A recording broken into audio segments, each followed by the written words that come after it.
একজন মানুষ যিনি আসার পর থেকেই পৃথিবীর মানচিত্র বদলে গেছে।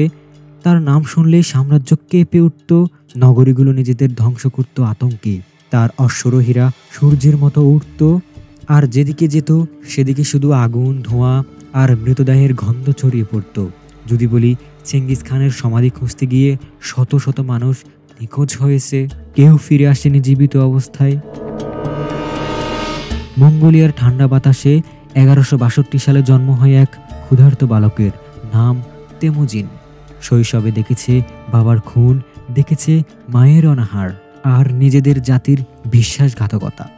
যে বয়সে শিশুরা খেলনা ধরে হাতে, সে বয়সে তেমুজিন হাতে ধরেছে তলোয়ার। তেমুজিন বুঝে গিয়েছিল পৃথিবীতে কেউ তোমাকে বাঁচাবে না, তোমাকেই হতে হবে নিজের রক্ষক। এক এক করে জোগাড় করতে লাগলো পরিত্যক্ত যোদ্ধাদের, গড়ে তুলল এক ভয়ঙ্কর বাহিনী। সেই বাহিনীর নাম মঙ্গল হোর্ড। তারা যুদ্ধ করত চোখে চোখ রেখে, ভয় দিয়ে, বুদ্ধি দিয়ে, মনস্তত্ত্ব দিয়ে।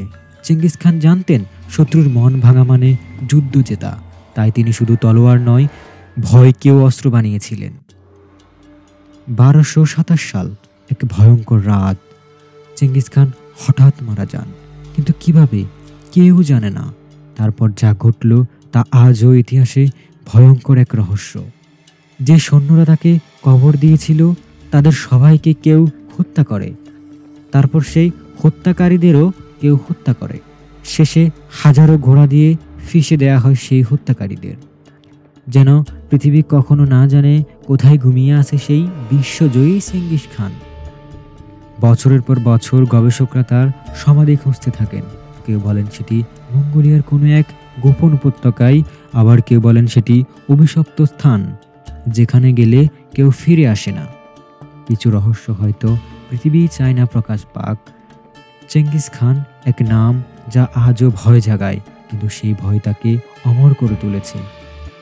ইতিহাসের যত সাম্রাজ্য ভেঙে পড়েছে, তার নাম আজও দাঁড়িয়ে আছে সময়ের বুকের উপরে, রক্তাক্ত এবং রহস্যের প্রতীক হিসেবে।